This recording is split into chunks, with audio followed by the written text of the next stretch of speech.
Hello everyone, welcome to Master Minds online classes. അപ്പോൾ കഴിഞ്ഞ ക്ലാസ്സിൽ നമ്മൾ എന്താ ഡിസ്കസ് ചെയ്തിട്ടുള്ളത്? നമ്മൾ എങ്ങനെയാണ് ഇൻഫ്ലേഷൻ സമൂഹത്തിലെ വ്യത്യസ്ത തരത്തിലുള്ള ആളുകളെ ഇമ്പാക്റ്റ് ചെയ്യുന്നത്, സ്വാധീനിക്കുന്നത് എന്നാണ് നമ്മൾ പഠിച്ചിട്ടുള്ളത് അല്ലേ. അപ്പോൾ നമ്മൾ ക്രെഡിറ്റേഴ്സിനെയും ഡെപ്റ്റേഴ്സിനെയും അതുപോലെ തന്നെ പ്രൊഡ്യൂസേഴ്സിനെയും എംപ്ലോയീസിൻ്റെയും കാര്യം പറഞ്ഞു. ഇനി അടുത്തതായിട്ട് നമുക്ക് ഡിസ്കസ് ചെയ്യാനുള്ളത് third one, fixed income ഏർണേഴ്സ്.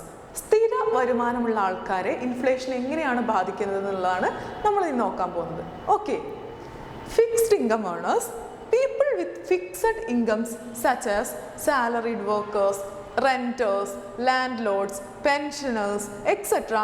suffer a lot since inflation lowers the value of their earnings. അതായത് സ്ഥിര വരുമാനമുള്ള ആൾക്കാർ, അതായത് ഇപ്പോൾ നമ്മൾ സാലറി ഒരു മാസത്തിൻ്റെ അവസാനത്തും ഒരു ഫിക്സഡ് ആയിട്ടുള്ള സാലറി കിട്ടുന്ന ആൾക്കാരുണ്ടാവും അല്ലേ. പിന്നെ അതുപോലെ തന്നെ നമ്മൾ പെൻഷൻ കൊണ്ട് ജീവിക്കുന്ന ആൾക്കാരുണ്ടായിരിക്കും, അല്ലെങ്കിൽ വാടക എന്തെങ്കിലും ഭൂമിയോ മറ്റോ അല്ലെങ്കിൽ റൂംസോ ഒക്കെ വാടകയ്ക്ക് കൊടുത്തിട്ട് ആ വാടക കൊണ്ട് ജീവിക്കുന്ന ആൾക്കാരുണ്ടാവും. അപ്പോൾ ഇവരുടെയൊക്കെ പ്രത്യേകത എന്താ? ഇവർക്ക് മാസാവസാനം കൃത്യമായിട്ടുള്ള വരുമാനമായിരിക്കും കിട്ടുന്നുണ്ടാവും അല്ലേ, അതിൽ കൂടുതലോ കുറവൊന്നും കിട്ടുന്നുണ്ടാവില്ല. അപ്പോൾ ഇത്തരം ആൾക്കാർക്ക് എന്താണ് സംഭവിക്കുക? ഇൻഫ്ലേഷൻ വേണമെങ്കിൽ അല്ലെങ്കിൽ പണപ്പെരുപ്പ് ഉണ്ടാവുകയാണെങ്കിൽ എന്താ സംഭവിക്കുക? ഇവരുടെ വാങ്ങൽ ശേഷി അല്ലെങ്കിൽ പർച്ചേസിങ് പവർ കുറയുകയാണ് ചെയ്യുക അല്ലേ. കാരണം എന്താ? സാധനങ്ങളുടെയും സേവനങ്ങളുടെയും വില എന്തായിട്ടുണ്ട്? കൂടിക്കൂടി വരുന്നുണ്ട്. പക്ഷെ വരുമാനം എന്ത് ചെയ്യുന്നില്ല? ഇവരുടെ ഇൻകം ഫിക്സഡ് ആണല്ലേ, വരുമാനം സ്ഥിരമാണ്, ഇത് കൂടുന്നില്ല. വരുമാനം കൂടുന്നില്ല എന്ന് പറയുമ്പോൾ നേരത്തെ വാങ്ങിയിരുന്ന അത്ര സാധനങ്ങൾ സേവനങ്ങൾ എന്ത് ചെയ്യാൻ പറ്റില്ല, ഇവർക്കിപ്പോൾ വാങ്ങാൻ സാധിക്കുന്നില്ല. അപ്പോൾ ഫിക്സ്ഡ് ഇൻകം ഏർണേഴ്സ് എന്താണ്? അവർക്ക് സ്ഥിര വരുമാനമുള്ള ആൾക്കാർക്ക് പണപ്പെരുപ്പം കാരണം നഷ്ടമാണ് ഉണ്ടാവുന്നത്. Okay, fourth one, investors. ആരാണ്? നിക്ഷേപകർ. നിക്ഷേപകരെ എങ്ങനെയാണ് ഇത് സ്വാധീനിക്കുന്നത് നോക്കാം. Investors, share holders benefit because they get dividends at higher rates. അപ്പോൾ ഇവിടെ ഇൻവെസ്റ്റേഴ്സ്, നിക്ഷേപകർ എന്ന് പറയുമ്പോൾ നമ്മൾ രണ്ട് തരം നിക്ഷേപകരെ കുറിച്ചാണ് പറയുന്നത്. ബോണ്ടുകളിൽ, അതായത് കടപ്പത്രം, നമ്മൾ കഴിഞ്ഞ ക്ലാസ്സിലൊക്കെ പറഞ്ഞതാണ് എന്താണ് കടപ്പത്രം എന്നല്ലേ. ഗവൺമെൻറ്റും അതുപോലെ മറ്റ് കമ്പനികളൊക്കെ എന്താണ് കടം വാങ്ങുന്നതിന് വേണ്ടിയിട്ട് ഇഷ്യൂ ചെയ്യുന്ന പത്രമാണ് കടപ്പത്രം അല്ലേ, വ്യക്തികളുടെ കയ്യിൽ നിന്ന്, ഇൻവെസ്റ്റേഴ്സിൻ്റെ കയ്യിൽ നിന്ന്. അപ്പോൾ ബോണ്ടുകളിൽ ഇൻവെസ്റ്റ് ചെയ്യുന്ന, അതായത് കടപ്പത്രങ്ങളിൽ നിക്ഷേപിക്കുന്ന ആൾക്കാരുണ്ടായിരിക്കും. അതേപോലെ ഷെയറുകളിൽ, കമ്പനികളുടെ ഓഹരി നമ്മൾ പറയില്ലേ, കമ്പനികളുടെ ഷെയറുകളിൽ ഇൻവെസ്റ്റ് ചെയ്യുന്ന ആളുകളും ഉണ്ടായിരിക്കും. ഇങ്ങനെ രണ്ട് തരം ഇൻവെസ്റ്റേഴ്സ്, നിക്ഷേപകർ ഉണ്ട്. അപ്പോൾ ഷെയർ ഹോൾഡേഴ്സ് എങ്ങനെയാണ് ബാധിക്കുന്നത്? Share holders benefit because they get dividends at a higher rates due to higher corporate earnings and because the value of their holding has increased. അതായത് ഷെയറുകളിൽ നിക്ഷേപിക്കുന്ന ആളുകൾക്ക് ഇൻഫ്ലേഷൻ നല്ലതായിട്ടാണ് ബാധിക്കുക, അതായത് അവരെ ഗുണകരമായിട്ടാണ് ബാധിക്കുക. കാരണം എന്താ? നമ്മൾ പറഞ്ഞു ഇൻഫ്ലേഷൻ ഉണ്ടാകുമ്പോൾ സാധനങ്ങളുടെയും സേവനങ്ങളുടെയൊക്കെ വില കൂടുമെന്ന് പറഞ്ഞു അല്ലേ. വില കൂടുമ്പോൾ നമ്മൾ നേരത്തെ സ്ലൈഡ് പറഞ്ഞിരുന്നു, പ്രൊഡ്യൂസേഴ്സ് എന്ത് ചെയ്യും, ഉൽപ്പാദകരെന്ത് ചെയ്യും, കൂടുതൽ സാധനങ്ങളും സേവനങ്ങളും പ്രൊഡ്യൂസ് ചെയ്യും. കാരണം അവർക്ക് നല്ല ലാഭം കിട്ടുമല്ലോ അല്ലേ. സാധനങ്ങളുടെ സേവനങ്ങളുടെയൊക്കെ വില ഇങ്ങനെ കൂടി വരികയാണ്. അപ്പോൾ അവരുണ്ടാക്കുന്ന സാധനത്തിന് നല്ല വില കിട്ടുമ്പോൾ അവർക്ക് നല്ല വരുമാനം കിട്ടും, നല്ല ലാഭം കിട്ടും, പ്രോഫിറ്റ് കിട്ടും അല്ലേ. അപ്പോൾ എന്ത് ചെയ്യുന്നു, ഇങ്ങനെ കോർപ്പറേറ്റ് കമ്പനികൾ, അതുപോലെ കമ്പനികളും ഫാക്ടറികളും ഒക്കെ എന്ത് ചെയ്യുന്നു, ഇങ്ങനെ ഇൻഫ്ലേഷൻ കൊണ്ട് അവർക്ക് മെച്ചാണ് ഉണ്ടാവുന്നത്, അവരുടെ ലാഭം കൂടുന്നു. ഈ കമ്പനികളുടെ, ഇത്തരം കമ്പനികളുടെ ഷെയറുകളിലാണ് ആളുകൾ ആര് ഇൻവെസ്റ്റ് ചെയ്യുന്നത്? നമ്മുടെ നിക്ഷേപകർ ഇൻവെസ്റ്റ് ചെയ്യുന്നത് അല്ലേ. ഷെയർ ഹോൾഡേഴ്സിന് എന്ത് കിട്ടും? ഓരോ മാസം എന്ത് ചെയ്യുന്നു? ഡിവിഡൻഡ്. ഡിവിഡൻഡ് എന്ന് പറഞ്ഞാൽ ഒരു കമ്പനിയുടെ ഷെയർ ഉള്ള ആൾക്ക് എന്ത് ചെയ്യുന്നുണ്ട്? ഓരോ മാസത്തിൻ്റെയും അവസാനം എന്ത് കിട്ടും? കുറച്ച് ഇൻട്രസ്റ്റ് റേറ്റ് ഓഫ് ഇൻട്രസ്റ്റ്, പലിശ പോലെ കിട്ടുന്നു. അതിന് നമ്മൾ പറയുന്ന പേരാണ് എന്ത്? ഡിവിഡൻഡ് എന്ന് പറയുന്നത്. അപ്പോൾ ഈ ഡിവിഡൻഡ് എന്ത് ചെയ്യുന്നു? കൂടുന്നു. ഷെയർ ഹോൾഡേഴ്സിൻ്റെ ഒരു പ്രത്യേകത എന്താ? കമ്പനി ലാഭത്തിലായ ആ ലാഭത്തിൻ്റെ അനുസരിച്ച് ഈ ഡിവിഡൻഡിലെ റിട്ടേൺ അല്ലെങ്കിൽ ഈ ഷെയറിൽ നിക്ഷേപിച്ച ആൾക്കാർക്ക് കിട്ടുന്ന പൈസയും എന്ത് ചെയ്യും? കൂടി വരും. എന്നാൽ കമ്പനി നഷ്ടത്തിലായാലോ അതിനനുസരിച്ച് ഇവരുടെ പൈസയും കുറയും. അപ്പോൾ റിസ്ക് ഉണ്ട് അല്ലേ ഷെയറിൽ നിക്ഷേപിക്കുന്നതിൽ. അപ്പോൾ ഷെയർ ഹോൾഡേഴ്സിന് എന്ത് കിട്ടുന്നു? ഇൻഫ്ലേഷൻ സംഭവിക്കുന്നു. ഇൻഫ്ലേഷൻ കൂടുന്നത് കൊണ്ട് തന്നെ കമ്പനികൾക്കൊക്കെ എന്താണ്? ലാഭം കൂടുന്നു. കമ്പനികളുടെ ലാഭം കൂടുമ്പോൾ ആ കമ്പനികളുടെ ഓഹരികളിൽ, ഷെയറുകളിൽ നിക്ഷേപിച്ച ആൾക്കാർക്കും എന്ത് കിട്ടുന്നു? കൂടുതൽ വരുമാനം ലഭിക്കുന്നു. അപ്പോൾ ഷെയറുകളിൽ ഇൻവെസ്റ്റ് ചെയ്തിട്ടുള്ള നിക്ഷേപകർക്ക് അല്ലെങ്കിൽ ഓഹരികളിൽ നിക്ഷേപിച്ചിട്ടുള്ള നിക്ഷേപകർക്ക് എന്ത് കിട്ടുന്നു? ഇൻഫ്ലേഷൻ കൊണ്ട്, പണപ്പെരുപ്പം കൊണ്ട് മെച്ചമാണ്, നല്ലതാണ്. എന്നാൽ however, bond holders lose out since they receive fixed interest that has already lost real value.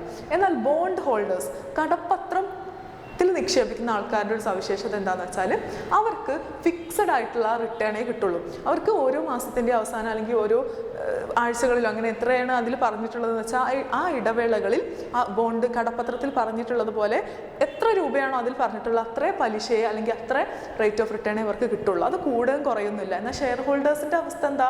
കമ്പനിക്ക് ലാഭം ഉണ്ടായാൽ അവർക്ക് കൂടുതൽ പൈസ കിട്ടുന്നു, കമ്പനിക്ക് ലാഭം കുറഞ്ഞാൽ അതിനനുസരിച്ച് പൈസ കുറയുകയും ചെയ്യും. ബോണ്ട് ഹോൾഡേഴ്സിന് കമ്പനിക്ക് ലാഭം ഉണ്ടായാലും നഷ്ടം ഉണ്ടായാലും ഒക്കെ എന്തേ കിട്ടുള്ളൂ? ഒരു നിശ്ചിത എമൗണ്ടേ റിട്ടേൺ ആയിട്ട് കിട്ടുള്ളൂ. അപ്പോൾ നിശ്ചിത എമൗണ്ട് കിട്ടുന്നത് കൊണ്ട് തന്നെ ഇപ്പോൾ സാധനങ്ങളുടെ സേവനങ്ങളുടെയൊക്കെ വില കൂടിയല്ലോ അല്ലേ, ഇൻഫ്ലേഷൻ്റെ ഭാഗമായിട്ട്. അപ്പോൾ ഇൻഫ്ലേഷൻ്റെ സമയത്ത് എന്ത് സംഭവിക്കും? ബോണ്ട് ഹോൾഡേഴ്സിന് എന്തെന്നില്ല, പ്രത്യേകിച്ച് ലാഭമൊന്നും ഇല്ല. എന്നാൽ ഷെയർ ഹോൾഡേഴ്സിന് എന്തുണ്ട്? കമ്പനിയുടെ പ്രോഫിറ്റ് കൂടുതലായതുകൊണ്ട് അവർക്ക് കിട്ടുന്ന റിട്ടേണും കൂടുതലായതുകൊണ്ട് അവർക്ക് എന്തുണ്ട്? നല്ല മെച്ചമാണുള്ളത്. ഓക്കെ, അപ്പോൾ അടുത്ത ടൈപ്പ് ഓഫ് ആൾക്കാരിലേക്ക് പോവാം. അടുത്ത ടൈപ്പ്, ഫിഫ്ത്ത് ടൈപ്പാണ് traders, speculators and business people. വ്യാപാര വ്യവസായ പ്രക്രിയകളിലൊക്കെ ഏർപ്പെടുന്ന ആളുകൾ അല്ലെങ്കിൽ സ്പെക്കുലേറ്റേഴ്സ്. നമ്മൾ ഈ വില കുറയുന്ന സമയത്ത് വാങ്ങിയിട്ട് വില കൂടുന്ന സമയത്ത് വിൽക്കുന്ന ആൾക്കാരുണ്ടാവുമല്ലോ, അവരെ നമ്മൾ സ്പെക്കുലേറ്റർ എന്ന് പറയും. ഊഹക്കച്ചവടക്കാർ എന്നാണ് അവരുടെ ഈ സ്പെക്കുലേറ്റേഴ്സ് എന്നുള്ള വാക്കിൻ്റെ അർത്ഥം. അതായത് വില കുറയുമ്പോൾ വാങ്ങിയിട്ട് ഭൂമിക്കൊക്കെ വില കൂടുമ്പോൾ വിൽക്കുന്ന ആൾക്കാരൊക്കെ ഉണ്ടാവില്ല, അവരെയാണ് സ്പെക്കുലേറ്റേഴ്സ് പറയുന്നത്. അവരുടെ അവസ്ഥ എന്താണെന്ന് നോക്കൂ. They gain because they make more profit from persistent and continuous rise in prices. അതായത് സ്പെക്കുലേറ്റേഴ്സും ബിസിനസ്സുകാരും അതുപോലെ തന്നെ ട്രേഡേഴ്സിലെ വ്യാപാരികളൊക്കെ എന്താണ്? സാധനങ്ങളുടെയും സേവനങ്ങളുടെയും വില കണ്ടിന്യൂസ് ആയിട്ട് കൂടിക്കൊണ്ടിരിക്കുന്നതിനെയാണ് നമ്മൾ ഇൻഫ്ലേഷൻ എന്ന് പറയുന്നത്. അപ്പോൾ സാധനങ്ങളുടെയും സേവനങ്ങളുടെ വില അങ്ങനെ കൂടിക്കൊണ്ടിരിക്കുന്നത് കൊണ്ട് തന്നെ നമ്മുടെ ട്രേഡേഴ്സിനും വ്യാപാരികൾക്കും വ്യവസായികൾക്കും സ്പെക്കുലേറ്റേഴ്സിനും ഒക്കെ എന്താണ്? ലാഭമാണ് ഇൻഫ്ലേഷൻ കൊണ്ടുണ്ടാകുന്നത്. ഓക്കെ, അടുത്തത് സിക്സ്ത് വൺ, ഫാർമേഴ്സ്. കർഷകരുടെ അവസ്ഥ എന്താണെന്ന് നോക്കാം. Farmers also benefit because the rise in the prices of agricultural products is frequently bigger than the increase in the price of other goods. അതായത് ഫാർമേഴ്സിനും ലാഭമാണ്, കർഷകർക്കും എന്താണ്? ലാഭമാണ് ഉണ്ടാകുന്നത്. എന്താ കാരണം? അഗ്രികൾച്ചറൽ പ്രോഡക്ട്സിൻ്റെ പ്രൈസ് എന്ത് ചെയ്യുന്നു? കൂടുന്നു. അതായത് കാർഷിക ഉൽപ്പന്നങ്ങൾ, കാർഷിക ഭക്ഷ്യവസ്തുക്കളുടെയും വില എന്ത് ചെയ്യുന്നുണ്ട്? കൂടുന്നുണ്ട് അല്ലേ. അപ്പോൾ കാർഷിക ഉൽപ്പന്നങ്ങളുടെയും വില ഇൻഫ്ലേഷൻ, പണപ്പെരുപ്പത്തിൻ്റെ ഭാഗമായിട്ട് ഭക്ഷ്യവസ്തുക്കളുടെയും വില കൂടുന്നു. നമ്മൾ ഇൻഫ്ലേഷൻ പറഞ്ഞിരുന്നു അല്ലേ, അവശ്യ വസ്തുക്കളുടെ ഫുഡിൻ്റെയും ക്ലോത്തിൻ്റെ ഒക്കെ വില കൂടുന്നതിനെയാണ് ഇൻഫ്ലേഷൻ നമ്മൾ പറയുന്നത് അല്ലേ. അപ്പോൾ ഫാർമേഴ്സിന് എന്ത് കിട്ടും? അവർ ഉൽപ്പാദിപ്പിച്ച സാധനങ്ങൾക്ക് ഇൻഫ്ലേഷൻ ഉള്ളത് കൊണ്ട്, പണപ്പെരുപ്പുള്ളത് കൊണ്ട് നേരത്തേക്കാൾ കൂടുതൽ പൈസ കിട്ടും അല്ലേ. അവരുടെ പച്ചക്കറികൾക്കും അവരുടെ ഭക്ഷ്യധാന്യങ്ങൾക്കും അവരുടെ അരിക്കും ഗോതമ്പിനൊക്കെ എന്ത് ചെയ്യുന്നു? നേരത്തേക്കാൾ കൂടുതൽ പ്രൈസ് കിട്ടുന്നു. അതുകൊണ്ട് തന്നെ ഫാർമേഴ്സിന് എന്താണ്? ലാഭമാണ് പണപ്പെരുപ്പം കൊണ്ടുണ്ടാകുന്നത്. Therefore, inflation causes a change in the structure of income and wealth distribution of the nation. അതുകൊണ്ട് തന്നെ നമ്മളിപ്പോൾ എത്ര ആൾക്കാരെ സ്വാധീനിക്കുന്ന കാര്യം പറഞ്ഞു? 6 ടൈപ്പ് ഓഫ് ആൾക്കാർ അല്ലേ. ഇത്രയും ആളുകളെ എങ്ങനെ ഇൻഫ്ലേഷൻ സ്വാധീനിക്കുന്നു എന്നാണ് നമ്മളിപ്പോൾ ഇവരെ ഡിസ്കസ് ചെയ്തിട്ടുള്ളത്. ഇതിൽ നിന്ന് നമുക്ക് എന്ത് മനസ്സിലാക്കാം? ഇൻഫ്ലേഷൻ അല്ലെങ്കിൽ പണപ്പെരുപ്പം നമ്മുടെ രാജ്യത്തിൻ്റെ നിലവിലുള്ള സ്ട്രക്ചറിൽ തന്നെ മാറ്റം വരുത്തുന്ന ഒന്നാണ്. നമ്മുടെ നിലവിലുള്ള ഓരോ ടൈപ്പ് ഓഫ് ആളുകളുടെയും വരുമാനത്തിൽ ഒന്നുകിൽ ലാഭം അല്ലെങ്കിൽ നഷ്ടം ഉണ്ടാക്കുന്ന ഒന്നാണ് പണപ്പെരുപ്പം എന്ന് പറയുന്നത്. The distribution of income becomes increasingly unequal as a result of inflation. Distribution of income, നമ്മുടെ വരുമാന വിതരണത്തിലുള്ള അസമത്വം, ഇനീക്വാളിറ്റി എന്ത് ചെയ്യുന്നുണ്ട്? ഇൻഫ്ലേഷൻ, പണപ്പെരുപ്പം ഉള്ളതുകൊണ്ട് കൂടി വരുന്നുണ്ട്. അതായത് പണം ഉള്ളവർ richer become more richest and poor become more poorer. പണക്കാർ കൂടുതൽ പൈസക്കാരായി മാറുകയും എന്നാൽ പണമില്ലാത്ത ആളുകൾ കൂടുതൽ പാവപ്പെട്ടവരായി മാറുകയും ചെയ്യുന്നു. അതുകൊണ്ട് അതിനെയാണ് നമ്മൾ inequality in the income distribution എന്ന് പറയുന്നത് അല്ലേ. വരുമാന വിതരണത്തിലുള്ള അസമത്വം കൂടി വരും. എന്ത് കാരണം? ഇൻഫ്ലേഷൻ കാരണം. അപ്പോൾ എങ്ങനെയാണ് ഇൻഫ്ലേഷൻ ഡിഫറെൻറ്റ് സെക്ഷൻസിനെ, അതായത് സമൂഹത്തിലെ ഫാർമേഴ്സിനെയും അതുപോലെ ബിസിനസ്സുകാരെയും പ്രൊഡ്യൂസേഴ്സിനെയും ഒക്കെ, ഡെപ്റ്റേഴ്സ്, കടം കൊടുക്കുന്നവരെ, കടം വാങ്ങിയവരെ ഒക്കെ, പ്രൊഡ്യൂസേഴ്സിനെ, എംപ്ലോയീസിനൊക്കെ എങ്ങനെയാണ് ബാധിക്കുന്നത് എന്നൊക്കെയാണ് നമ്മൾ ഇപ്പോൾ ഡിസ്കസ് ചെയ്തിട്ടുള്ളത് അല്ലേ. നമുക്ക് അടുത്ത സ്ലൈഡിലേക്ക് പോവാം. രണ്ടാമത്തെ ഇമ്പാക്റ്റ്, ഫസ്റ്റ് ഇമ്പാക്റ്റ് ആയിരുന്നു impact on the distribution of income and wealth. And second impact ആണ് ഇനി നമ്മൾ നോക്കാൻ പോകുന്നത്, ഇമ്പാക്റ്റ് ഓൺ പ്രൊഡക്ഷൻ. ഉൽപാദനത്തിൽ എന്ത് മാറ്റമാണ് ഉണ്ടാകുന്നത് നോക്കാം. Rising prices stimulate the production of all goods, both consumer and capital goods. അപ്പോൾ നമ്മൾ നേരത്തെ പറഞ്ഞതുപോലെ സാധനങ്ങളുടെയും സേവനങ്ങളുടെയൊക്കെ വില എന്താണ് ഇൻഫ്ലേഷൻ്റെ ഭാഗമായിട്ട് കൂടിക്കൊണ്ടിരിക്കുകയാണ്. അതുകൊണ്ട് തന്നെ കൺസ്യൂമർ ഗുഡ്സ് എന്ന് പറഞ്ഞാൽ നമ്മൾ കൺസ്യൂമേഴ്സിന് ഉപയോഗിക്കാൻ ആവശ്യമായിട്ടുള്ള എല്ലാ വസ്തുക്കളും, അതായത് ഇപ്പോൾ നമ്മുടെ ചെരുപ്പായിക്കോട്ടെ, ഡ്രസ്സായിക്കോട്ടെ, അല്ലെങ്കിൽ നമ്മുടെ ബാഗ് ആയിക്കോട്ടെ, എന്തോ ആയിക്കോട്ടെ, ഫുഡ് ഒക്കെ നമ്മൾ കൺസ്യൂമർ ഗുഡ്സിൽ വരുന്നു, ഉപഭോക്താക്കൾ ഉപയോഗിക്കുന്നത്. ക്യാപിറ്റൽ ഗുഡ്സ് എന്ന് പറഞ്ഞാൽ അവിടെ നമ്മൾ മെഷീൻസ് ആണ് ഉദ്ദേശിച്ചത്. നമ്മൾ മെഷീനുകളൊക്കെ വാങ്ങുമല്ലോ, അപ്പോൾ മെഷീൻസ് ആണ് ക്യാപിറ്റൽ ഗുഡ്സ്. അപ്പോൾ ഇൻഫ്ലേഷൻ ഉള്ളത് കൊണ്ട് എന്ത് സംഭവിക്കുന്നു? ക്യാപിറ്റൽ ഗുഡ്സിൻ്റെയും കൺസ്യൂമർ ഗുഡ്സിൻ്റെയും, മെഷീനുകളുടെയും അതുപോലെ നമ്മുടെ നിത്യജീവിതത്തിൽ ഉപയോഗിക്കുന്ന കൺസ്യൂമർ ഉപയോഗിക്കുന്ന സാധനങ്ങളുടെയും ഒക്കെ പ്രൊഡക്ഷൻ കൂടുന്നു, ഉൽപ്പാദനം കൂടുന്നു. കാരണം എന്താ?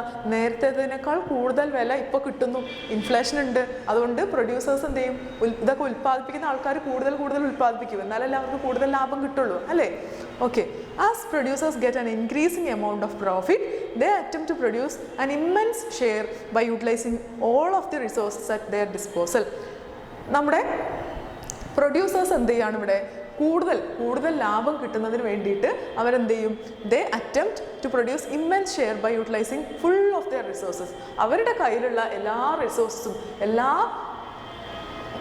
കാര്യങ്ങളും, അല്ലെങ്കിൽ അവരുടെ കയ്യിലുള്ള എല്ലാ റിസോഴ്സസും ഉപയോഗിച്ചിട്ട് അവരെന്ത് ചെയ്യുന്നു? അവർ മാക്സിമം പ്രൊഡക്ഷൻ കൂട്ടാൻ വേണ്ടിയിട്ട് ട്രൈ ചെയ്യുന്നു. അതായത് പരമാവധി ഉൽപ്പാദിപ്പിച്ചിട്ട് കുറേ സാധനങ്ങൾ ഉൽപ്പാദിപ്പിച്ച്, എന്നാൽ അതിനനുസരിച്ച് വിലയും കിട്ടുമല്ലോ, അല്ലേ? സാധനങ്ങളുടെ സേവനങ്ങളുടെ ഒക്കെ വില കൂടിക്കൊണ്ടിരിക്കുകയാണ്. അപ്പോൾ കുറേ ഉൽപ്പാദിപ്പിച്ച് എന്ത് ചെയ്യും? അതിനനുസരിച്ച് അവർക്ക് വരുമാനം കൂടുതൽ കിട്ടും, അല്ലേ? അവരുടെ ലാഭം എന്ത് ചെയ്യുന്നു? അതിനനുസരിച്ച് വർദ്ധിക്കും. അപ്പോൾ അവരുടെ കയ്യിലുള്ള എല്ലാ റിസോഴ്സും എല്ലാം ഉപയോഗിച്ചിട്ട് അവരെന്ത് ചെയ്യുന്നു? ഒരുപാട് പ്രൊഡ്യൂസ് ചെയ്യാൻ നോക്കുന്നു. However, after the stage of full employment, production cannot increase because all resources are fully utilized. നമ്മൾ പറഞ്ഞു എല്ലാ സമ്പദ് വ്യവസ്ഥയ്ക്ക് എന്തുണ്ട്? ഒരു പ്രൊഡക്ഷൻ കപ്പാസിറ്റി ഉണ്ട്, അല്ലേ? ഒരു കപ്പാസിറ്റി, ഒരു ലിമിറ്റ് ഉണ്ട്, ഒരു പരിധി ഉണ്ട്. ആ പരിധിക്ക് അപ്പുറം എന്ത് ചെയ്യാൻ പറ്റില്ല? നമുക്ക് സാധനങ്ങളും സേവനങ്ങളും ഉൽപ്പാദിപ്പിക്കാൻ കഴിയില്ല. അതായത് റിസോഴ്സസ് എന്നുള്ളതുകൊണ്ട് ഇവിടെ ഉദ്ദേശിച്ചത് എന്താ? നമ്മുടെ രാജ്യത്തുള്ള തൊഴിലാളികൾ, അല്ലെങ്കിൽ നമ്മുടെ രാജ്യത്തുള്ള ഭൂമി, അങ്ങനെയുള്ള നമുക്കുള്ള റിസോഴ്സസ് ഒക്കെ ഉപയോഗിച്ചിട്ടാണ്, അല്ലേ? അപ്പോൾ ഇതിനൊക്കെ ഒരു പരിധി ഉണ്ട്, അല്ലേ? നമ്മുടെ ഇന്ത്യയിലുള്ള റിസോഴ്സസിന് ഒരു പരിധി ഉണ്ടായിരിക്കും, അതുപോലെ അമേരിക്കയ്ക്ക് ഒരു പരിധി ഉണ്ടായിരിക്കും, അതുപോലെ നമ്മുടെ കേരളത്തിനൊരു പരിധി ഉണ്ടായിരിക്കും. അങ്ങനെ ഓരോ സ്ഥലത്തിനും അല്ലെങ്കിൽ ഓരോ ആളുകൾക്കും ഒക്കെ എന്തുണ്ട്? ഓരോ സമ്പദ് വ്യവസ്ഥക്കും ഒരു പ്രൊഡക്ഷൻ കപ്പാസിറ്റി ഉണ്ട്, അതായത് ഒരു പരിധി ഉണ്ട്. ഇതിനേക്കാൾ കൂടുതൽ നമുക്ക് പ്രൊഡ്യൂസ് ചെയ്യാൻ പറ്റില്ല എന്നുള്ള ഒരു അവസ്ഥയുണ്ട്. അപ്പോൾ നമ്മൾ ഇൻഫ്ലേഷൻ ഉള്ളതുകൊണ്ട് എല്ലാ പ്രൊഡ്യൂസേഴ്സും അവരുടെ കയ്യിലുള്ള എല്ലാ റിസോഴ്സും ഉപയോഗിച്ച് പ്രൊഡക്ഷൻ കൂട്ടാൻ നോക്കുന്നു. എന്നാൽ പ്രൊഡക്ഷന് എന്തുണ്ട്? ഒരു പരിധി ഉണ്ട്. Okay. Furthermore, producers and farmers would increase their stock in anticipation further price increases. Okay. അപ്പോൾ നമ്മുടെ പ്രൊഡ്യൂസേഴ്സും അതുപോലെ തന്നെ നമ്മുടെ കർഷകരൊക്കെ എന്ത് ചെയ്യുന്നുണ്ട്? സ്റ്റോക്കാക്കി വെക്കും. അതായത് നമ്മൾ പറഞ്ഞു എല്ലാ എക്കോണമിക്കും എന്തുണ്ട്? ഒരു പ്രൊഡക്ഷൻ കപ്പാസിറ്റി ഉണ്ടെന്ന് പറഞ്ഞു, അല്ലേ?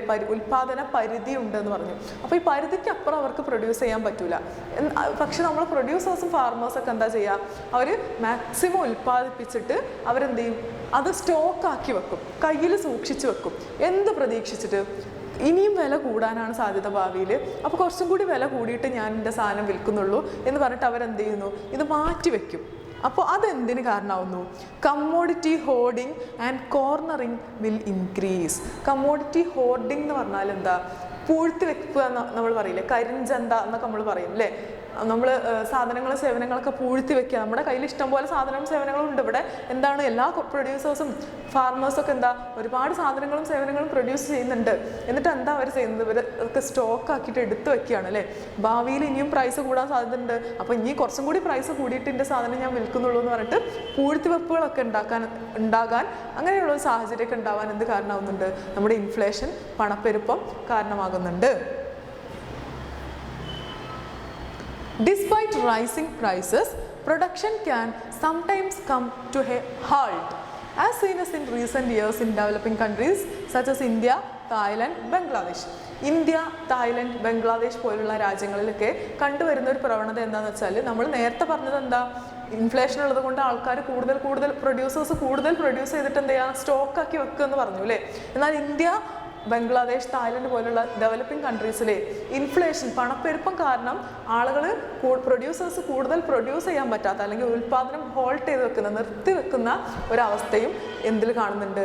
ഈ ഡെവലപ്പിംഗ് കൺട്രീസ്, വികസ്വര രാജ്യങ്ങളിൽ കണ്ടുവരുന്നുണ്ട്. ഇതിന് stagflation is the term used to describe the situation. ഇങ്ങനെ ഇൻഫ്ലേഷൻ കൂടുന്നത് കൊണ്ട് ആളുകൾ എന്ത് ചെയ്യാണ്, പ്രൊഡ്യൂസേഴ്സ് പ്രൊഡക്ഷനൊക്കെ നിർത്തിവെക്കുകയാണ്. അപ്പോൾ പ്രൊഡക്ഷൻ നിർത്തിവെക്കുമ്പോൾ എന്താ സംഭവിക്കുക, ഈ തൊഴിലാളികൾക്ക് എന്ത് ചെയ്യും, തൊഴിലില്ലാതാവും അല്ലേ. പ്രൊഡക്ഷൻ കൂടുമ്പോഴല്ലേ കൂടുതൽ തൊഴിലാളികളൊക്കെ വെക്കുള്ളൂ. അപ്പോൾ പ്രൊഡക്ഷൻ നിർത്തിവെക്കുക എന്ന് പറയുമ്പോൾ എന്ത് സംഭവിക്കും, നിലവിൽ ആ കമ്പനിയിൽ ഒരു കമ്പനി അതിൻ്റെ ഉൽപ്പാദനം നിർത്തിവെക്കുകയാണെങ്കിൽ ആ കമ്പനിയിൽ ജോലി ചെയ്യുന്ന ആൾക്കാർക്കൊക്കെ ജോലി നഷ്ടമാവും. അപ്പോൾ അൺഎംപ്ലോയ്മെൻറ്റിനും കാരണമാകുന്നു. അപ്പോൾ ഇത് എന്തിന് കാരണമാവും, ഒരു ഇൻഫ്ലേഷൻ പണപ്പെരുപ്പ് കാരണം അൺഎംപ്ലോയ്മെൻറ്റും രാജ്യത്ത് തൊഴിലില്ലായ്മയും ഇൻഫ്ലേഷനും ഒരുമിച്ചുണ്ടാകുന്ന ഒരു സാഹചര്യത്തിന് കാരണമാവുന്നു. ഇതിനെ നമ്മൾ എന്ത് പറയുന്നത്, സ്റ്റാഗ്ഫ്ലേഷൻ എന്നുള്ള ടേം കൊണ്ട് യൂസ് ചെയ്യുന്നത്. തേർഡ് ഇമ്പാക്റ്റ് എന്താണെന്ന് നോക്കാം. Impact on income and employment. വരുമാനത്തിലും തൊഴിലിലും എന്ത് മാറ്റമാണ് ഇൻഫ്ലേഷൻ പണപ്പെരുപ്പം കാരണം ഉണ്ടാകുന്നത് നോക്കാം. Inflation tend to increase the aggregate money income, that is national income of the community due to increased spending and production.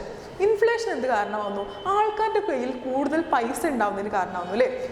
എങ്ങനെയൊക്കെ ആയിരിക്കും ആളുകളുടെ കയ്യിൽ കൂടുതൽ പൈസ ഉണ്ടാവുക, നമ്മൾ നേരത്തെ പറഞ്ഞു ഗവൺമെൻറ് എന്ത് ചെയ്യും, കൂടുതൽ കറൻസി പ്രിൻറ്റ് ചെയ്യുന്നതിലൂടെയും അതുപോലെ തന്നെ ഗവൺമെൻറ് ആളുകളുടെ കയ്യിൽ നിന്ന് വാങ്ങുന്ന ടാക്സിൻ്റെ എമൗണ്ടൊക്കെ കുറയ്ക്കുമ്പോഴും ഒക്കെ ആൾക്കാരുടെ കയ്യിൽ എന്തുണ്ടാവും, കൂടുതൽ പൈസ കയ്യിൽ വരുന്നു അല്ലേ. നേരത്തെ വാങ്ങുന്ന അത്ര ടാക്സ് ഒന്നും ഗവൺമെൻറ് ഇപ്പോൾ വാങ്ങുന്നില്ല എന്നുണ്ടെങ്കിൽ എന്താ, ആൾക്കാരുടെ വാങ്ങാനുള്ള ശേഷി വീണ്ടും കൂടി അല്ലേ. അപ്പോൾ നമ്മുടെ ഗവൺമെൻറ്റിൻ്റെ ഇത്തരം സ്പെൻഡിങ്, അഗ്രിഗേറ്റ് സ്പെൻഡിങ്, ഗവൺമെൻറ് ഒരുപാട് കാര്യങ്ങൾക്ക് വേണ്ടി ചിലവാക്കുന്നതും അതുപോലെ ക്രെഡിറ്റ്, കൂടുതൽ വായ്പാ സൗകര്യങ്ങളൊക്കെ ലഭ്യമാകുന്നതിലൂടെയും ഒക്കെ ആളുകളുടെ കയ്യിൽ ഇൻഫ്ലേഷൻ കാരണം കൂടുതൽ പണം വന്നു അല്ലേ. നമ്മൾ ഇൻഫ്ലേഷൻ പണപ്പെരുപ്പം ഉണ്ടാകാനുള്ള കാരണം തന്നെ എന്താ, ആളുകളുടെ കയ്യിൽ ഇങ്ങനെ കറൻസി പ്രിൻറ്റ് ചെയ്യുന്നതിലൂടെയും കൂടുതൽ സ്പെൻഡ് ചെയ്യുന്നതിലൂടെയും ടാക്സ് കുറയ്ക്കുന്നതിലൂടെയൊക്കെ ആളുകളുടെ കയ്യിൽ കൂടുതൽ പണം ഉള്ളത് കൊണ്ടാണ് എന്ത് സംഭവിക്കുന്നത്, ഇൻഫ്ലേഷൻ പണപ്പെരുപ്പം വരുന്നത് അല്ലേ. ഉള്ള പണത്തിന് വാല്യൂ കുറയുന്നത് എന്താ, ആളുകളുടെ കയ്യിൽ കൂടുതൽ പൈസ ഉണ്ട്, മണി ഇൻകം ഉള്ളത് കൊണ്ടാണ്.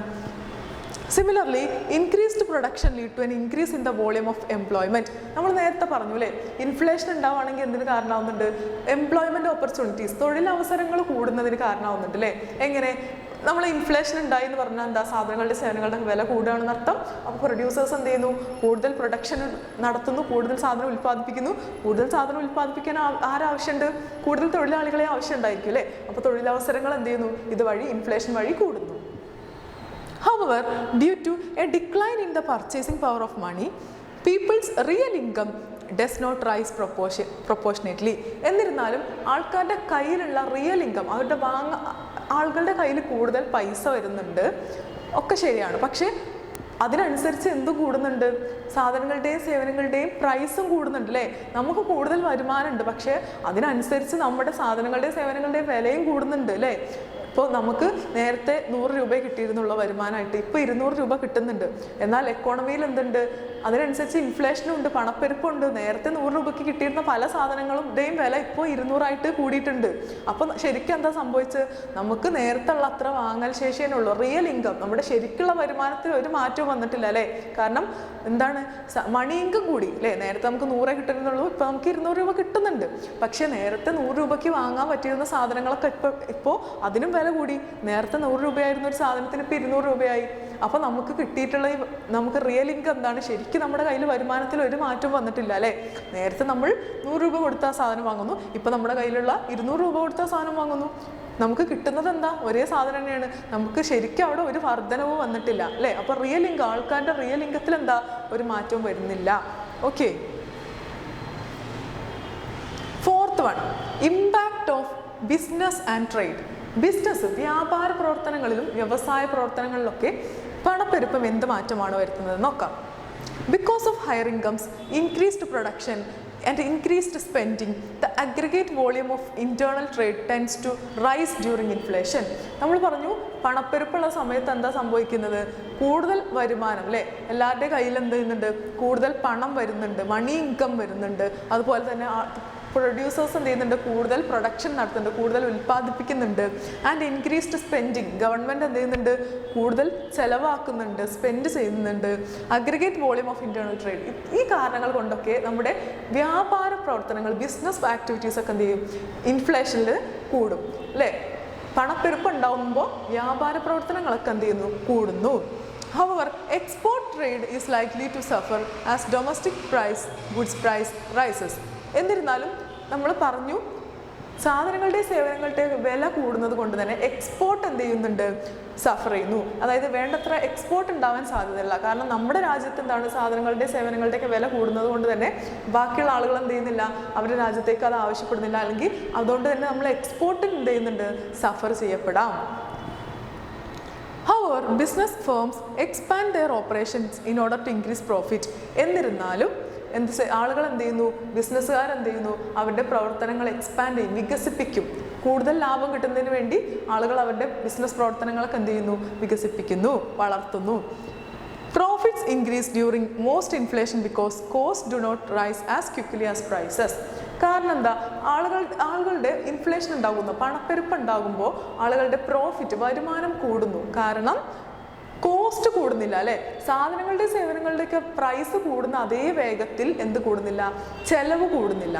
അതുകൊണ്ട് തന്നെ പ്രൈസ് കൂടുതലും ചെലവ് കുറവാണെങ്കിൽ അതെന്തിന് കാരണമാകുന്നു, ബിസിനസ്സുകാർക്ക് കൂടുതൽ പ്രോഫിറ്റ് കിട്ടാൻ കാരണമാകുന്നു അല്ലേ.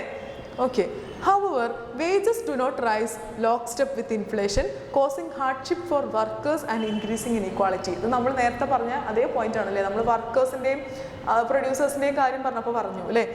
എന്നിരുന്നാലും പ്രൊഡ്യൂസേഴ്സിന് ലാഭം ഉണ്ടായിരിക്കും, പക്ഷേ എംപ്ലോയേഴ്സിന് എന്താ അവസ്ഥ, അവരുടെ വരുമാനം നേരത്തെ അവർക്ക് കിട്ടിയിരുന്ന, ജോലി ചെയ്യുമ്പോൾ അവർക്ക് കിട്ടിയിരുന്ന അതേ കൂലി തന്നെയാണ് ഇപ്പോഴും അവർ വാങ്ങുന്നത്. പക്ഷേ സാധനങ്ങളുടെയും സേവനങ്ങളുടെയൊക്കെ വില എന്ത് ചെയ്തിട്ടുണ്ട്, കൂടിയിട്ടുമുണ്ട്. അപ്പോൾ അവർക്ക് എന്താണ്, കഷ്ടപ്പാടാണ്, ഹാർഡ്ഷിപ്സ് ആണ് പണപ്പെരുപ്പം കൊണ്ട് ഉണ്ടാവുക. കാരണം കുറച്ച് വരുമാനമേ ഉള്ളൂ, ആ വരുമാനം ഉപയോഗിച്ചിട്ട് സാധനങ്ങളും സേവനങ്ങളൊന്നും വാങ്ങാൻ പറ്റില്ല, കാരണം വില ഇങ്ങനെ കൂടി വരികയാണ് അല്ലേ.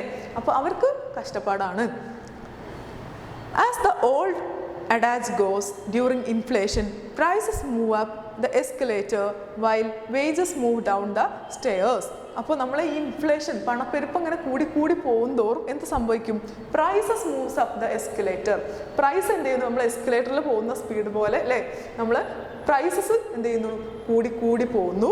എന്നാൽ wages move down the stairs, step ഇറങ്ങുന്ന വേഗത്തിലാണ് എന്ത് ചെയ്യുന്നത്, സാധനങ്ങളുടെയും സേവനങ്ങളുടെയൊക്കെ പ്രൈസ് എസ്കലേറ്ററിൻ്റെ വേഗത്തിൽ പോവുകയും അതുപോലെ തന്നെ വേജ് അല്ലേ, വേജസ് എന്ത് ചെയ്യുകയാണ് ചെയ്യുക, കുറയുകയാണ് ചെയ്യുന്നത്. അപ്പോൾ സാധനങ്ങളുടെയും സേവനങ്ങളുടെയൊക്കെ വില കൂടുകയും അതുപോലെ തന്നെ അതിനനുസരിച്ച് ആളുകൾക്ക് ലഭിക്കുന്ന കൂലി, വേജസ് കുറയുകയാണ് ചെയ്യുന്നത്. ഏത് സമയത്ത്, ഇൻഫ്ലേഷൻ്റെ സമയത്ത്. ഫിഫ്ത്ത് ഇമ്പാക്റ്റ് നോക്കാം അല്ലേ. Fifth impact on the government finance. ഗവൺമെൻറ്റിൻ്റെ സാമ്പത്തിക പ്രവർത്തനങ്ങളിൽ എന്തൊക്കെ മാറ്റമാണ് ഇൻഫ്ലേഷൻ വരുത്തുന്നത് നോക്കാം. During the periods of inflation, government revenue rises as a result of increased revenue from income tax, sales tax, excise duties and other sources. Inflation, പണപ്പെരുപ്പ് ഉണ്ടാവുമ്പോൾ ഗവൺമെൻറ്റിൻ്റെ വരുമാനം എന്ത് ചെയ്യുന്നു, വർദ്ധിക്കുന്നു. കാരണം എന്താ, ഗവൺമെൻറ് എന്ത് ചെയ്യുന്നുണ്ട്, ഇൻകം ടാക്സ് ആയിട്ടും സെയിൽസ് ടാക്സ് ആയിട്ടും മറ്റ് ടാക്സ് ഒക്കെ ആയിട്ട് ആളുകളുടെ കയ്യിൽ നിന്ന് കൂടുതൽ പൈസ വാങ്ങുന്നു. അപ്പോൾ ഇൻഫ്ലേഷൻ്റെ സമയത്ത് ഗവൺമെൻറ്റിൻ്റെ വരുമാനം വർദ്ധിക്കുന്നു. കാരണം എന്താ, ഗവൺമെൻറ് ആളുകളുടെ കൈകളിൽ നിന്നും കൂടുതൽ രൂപ ടാക്സ് ആയിട്ട്, ഇൻകം ടാക്സ്, വരുമാന നികുതിയായിട്ടും വിൽപ്പന നികുതിയായിട്ടും അങ്ങനെ പലതരത്തിൽ പൈസ ആളുകളുടെ കയ്യിൽ നിന്ന് എന്ത് ചെയ്യുന്നു, ഗവൺമെൻറ് പിരിക്കുന്നു. കാരണം എന്താ, ഇൻഫ്ലേഷൻ ഉള്ളതുകൊണ്ട് എല്ലാ ആൾക്കാരുടെയും കയ്യിൽ കൂടുതൽ പൈസ ഉണ്ട്, കൂടുതൽ വരുമാനം ഉണ്ട് അല്ലേ. നേരത്തേക്കാൾ കൂടുതൽ എന്ത് ചെയ്യുന്നുണ്ട്, അവർക്ക് അവരുടെ കയ്യിൽ ക്യാഷ് ഉണ്ട്, മണി ഇൻകം ഉണ്ട്. അതുകൊണ്ട് എന്ത് ചെയ്യും, ഗവൺമെൻറ് ടാക്സ് കൂടുതൽ പിടിച്ചെടുക്കുന്നു ആളുകളുടെ കയ്യിൽ നിന്ന്. അപ്പോൾ ഗവൺമെൻറ്റിൻ്റെ വരുമാനം എന്ത് ചെയ്യുന്നു, കൂടുന്നു. Similarly, as the government is required to spend more and more for administrative and other purpose, public expenditure rises. അതുപോലെ തന്നെ ഗവൺമെൻറ് എന്ത് ചെയ്യും, ചിലവാക്കുകയും ചെയ്യും. ഗവൺമെൻറ്റിന് വരുമാനം കിട്ടുന്നതോടൊപ്പം തന്നെ ഗവൺമെൻറ് അഡ്മിനിസ്ട്രേറ്റീവ്, ഭരണപരമായിട്ടുള്ള കാര്യങ്ങൾ നിർവഹിക്കുന്നതിന് വേണ്ടിയിട്ടും അതുപോലെ അടിസ്ഥാന സൗകര്യങ്ങൾ വികസിപ്പിക്കുന്നതിന് വേണ്ടിയിട്ടൊക്കെ ഗവൺമെൻറ് എന്ത് ചെയ്യുന്നു, കൂടുതൽ പൈസ എന്ത് ചെയ്യും, ചിലവാക്കുന്നു. ഗവൺമെൻറ്റിൻ്റെ സ്പെൻഡിങ്ങും എന്ത് ചെയ്യുന്നു, കൂടിക്കൊണ്ടിരിക്കുന്നു. Rising prices on the other hand reduce the real burden of public debt because a fixed sum must be paid installments per period. Public debt, government എന്ത് ചെയ്യുന്നുണ്ട്, കടം വാങ്ങാറുണ്ട് അല്ലേ. ഇപ്പോൾ സംസ്ഥാന സർക്കാരാണെങ്കിൽ കേന്ദ്ര ഗവൺമെൻറ്റിൽ നിന്ന് കടം വാങ്ങും, അല്ലെങ്കിൽ നമ്മൾ വിദേശ രാജ്യങ്ങളിൽ നിന്നൊക്കെ നമ്മൾ എന്ത് ചെയ്യും, കടം വാങ്ങും. അല്ലെങ്കിൽ അന്താരാഷ്ട്ര സ്ഥാപനങ്ങളുണ്ട് അല്ലേ, വേൾഡ് ബാങ്ക്, ലോക ബാങ്കിൽ നിന്നൊക്കെ നമ്മൾ കടം വാങ്ങാറുണ്ട്. അപ്പോൾ ഗവൺമെൻറ്റിൻ്റെ കടം കൊടുക്കാൻ, നമ്മൾ പറഞ്ഞു കടം വാങ്ങിയ ആൾക്ക് എന്താണ് ഇൻഫ്ലേഷൻ കൊണ്ട് എന്താണ് മെച്ചാണെന്ന് പറഞ്ഞു അല്ലേ? കാരണം അയാൾ ഡിപ്രീഷിയേറ്റഡ് വാല്യൂലാണ്, പണത്തിൻ്റെ മൂല്യം കുറഞ്ഞപ്പോഴാണ് ആ പൈസ തിരിച്ചടക്കുക അല്ലേ?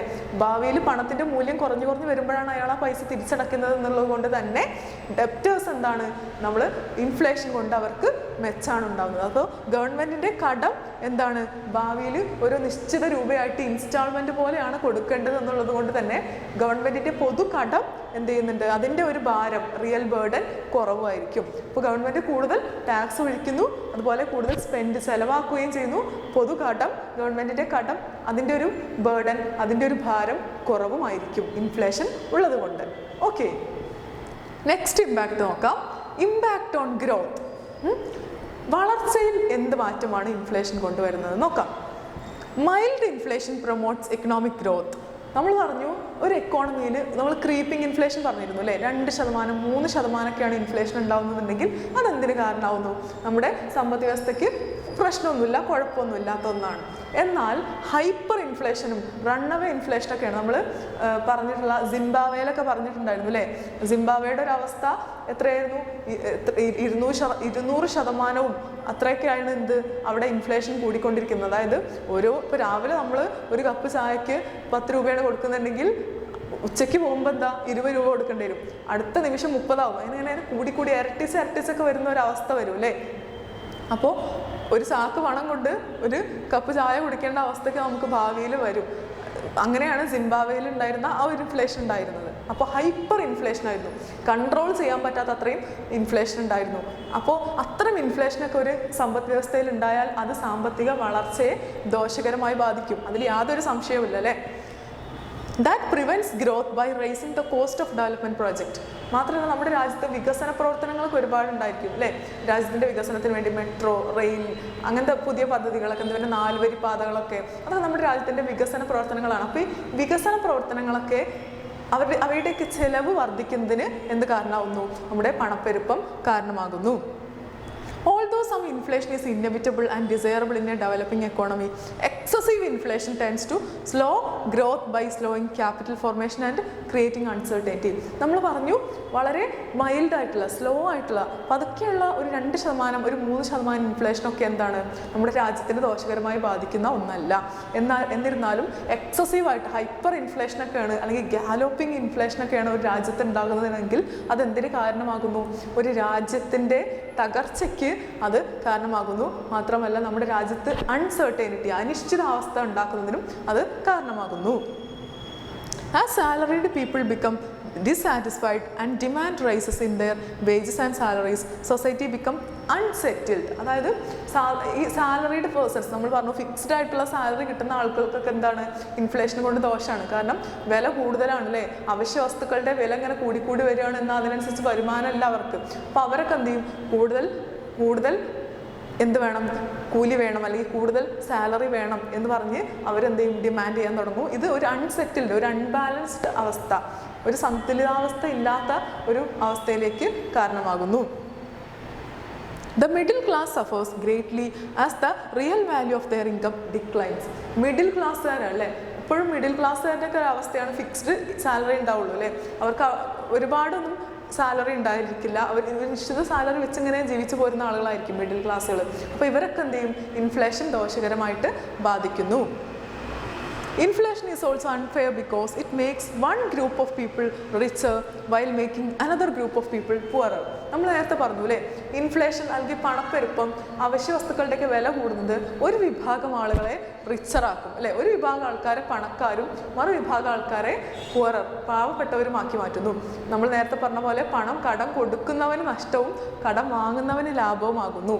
പ്രൊഡ്യൂസർക്ക് ലാഭവും എംപ്ലോയർക്ക് എന്താണ്? തൊഴിലാളിക്ക് നഷ്ടവുമാകുന്നു. അപ്പോൾ ഒരു കൂട്ടം ആൾക്കാർക്ക് ലാഭവും വേറൊരു കൂട്ടം ആളുകൾക്ക് എന്താണ്? നഷ്ടവുമാണ് എന്തുകൊണ്ടുണ്ടാകുന്നത്? നമ്മുടെ ഇൻഫ്ലേഷൻ കൊണ്ട് ഉണ്ടാകുന്നത്. ഇൻഫ്ലേഷൻ ഈസ് അൺഫെയർ ആണ് അല്ലേ? അതുകൊണ്ട് തന്നെ ഇൻഫ്ലേഷൻ എന്താണ്? നമുക്ക് ഫെയർ അല്ല, നീതി ഉള്ള ഒന്നല്ല, ന്യായമായ ഒന്നാണ് നമുക്ക് പറയാൻ പറ്റൂല. However, the most serious effect of inflation on the economy is that it makes the business environment unstable. ഒരു ഒരു ഇൻഫ്ലേഷൻ, ഒരു രാജ്യത്ത് പണപ്പെരുപ്പം ഉണ്ടാകുന്നു എന്നതിൻ്റെ ഏറ്റവും മോശകരമായ ഒരു അവസ്ഥ എന്താണെന്ന് വെച്ചാൽ ആ രാജ്യത്തെ സാമ്പത്തിക പ്രവർത്തനങ്ങളെയൊക്കെ അത് തകിടം മറിക്കുന്നു, അൺബാലൻസ് ചെയ്യുന്നു, അൺഫേവറബിൾ ആക്കി മാറ്റുന്നു എന്നുള്ളതാണ്. അപ്പോൾ നമ്മൾ ഇത്രയും നേരം ഡിസ്കസ് ചെയ്തിട്ടുള്ളത് എന്തായിരുന്നു? ഇമ്പാക്റ്റ് ഓഫ് ഇൻഫ്ലേഷൻ അല്ലേ? ഇൻഫ്ലേഷൻ രാജ്യത്തെ ഓരോ സെക്ഷൻസ് ഓഫ് ആളുകളെയും അല്ലെങ്കിൽ രാജ്യത്തിൻ്റെ വ്യത്യസ്ത മേഖലകളെ എങ്ങനെ ബാധിക്കുന്നു എന്നാണ് നമ്മൾ ഇതുവരെ പറഞ്ഞിട്ടുള്ളത്. ഓക്കെ, അപ്പോൾ നമ്മൾ മൈൽഡ് ഇൻഫ്ലേഷൻ നല്ലതാണ്, എന്നിരുന്നാലും ഇൻഫ്ലേഷൻ ഒരു പരിധി കഴിഞ്ഞാൽ നമ്മളെ എക്കോണമി അതെന്ത് ചെയ്യുന്നു? ദോഷകരമായി ബാധിക്കുന്നു എന്നാണ് പറയുന്നത് അല്ലേ? അപ്പോൾ അടുത്ത ക്ലാസ്സിൽ മറ്റൊരു വീഡിയോ ആയിട്ട് കാണാം. Okay, see U.